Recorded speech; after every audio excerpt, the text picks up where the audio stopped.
Segundo o levantamento do jornal O Tempo, no mês de agosto, o golpe do falso advogado teria feito pelo menos 500 vítimas em Minas Gerais desde o início do ano. Porém, esse número pode ser maior, já que muitas pessoas deixam de fazer o boletim de ocorrências.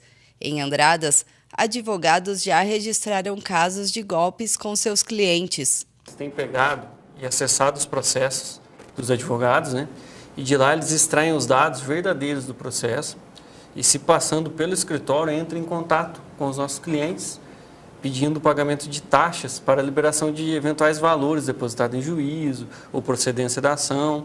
E nisso acaba com o cliente realizando esses PIX, entendendo ser do escritório e ser o advogado. Mas na verdade não é, Uma pessoa simulou uma página de escritório no WhatsApp, entrou em contato com o cliente, solicitando que repassasse alguns valores a partir de uma falsa resolução do processo. Então, é como se o processo tivesse sido ganhado naquela data e a pessoa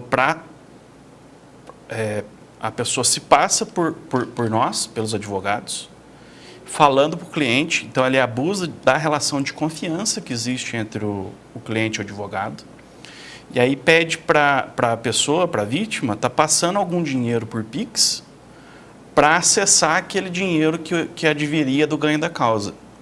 E o que é interessante nesse caso que aconteceu é que, em razão do processo ser público, e o processo precisa ser público por uma questão até de controle, sobre o que acontece ali, o golpista extraiu dados, extraiu até petições que eu tinha feito para se passar por mim e mandou para o meu cliente, como se fosse eu, para comprovar que era eu que estava falando com ele. Já teve relato de colegas nossos falando que o golpista ele mandou uma mensagem para o cliente, falando que um promotor de justiça faria uma chamada de vídeo com ele em tal horário para tratar assunto do processo. Sim, diante dessa mensagem, o cliente esperou e, de fato, aconteceu essa chamada de vídeo. Um terceiro, se passando por promotor de justiça, fez uma ligação de vídeo via WhatsApp e pediu para o cliente espelhar a tela do banco para ele poder ver quais eram os dados bancários para poder transferir dinheiro. Então, se eles têm inovado a cada golpe.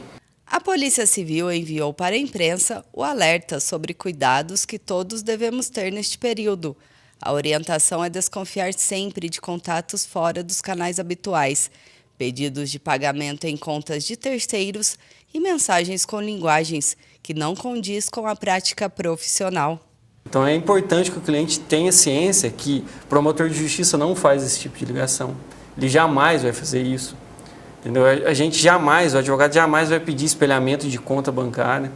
Então o cliente tem que ficar atento a isso e também ao DDD dos números, porque muitas vezes são no DDD 31, 19, não são os DDD 35.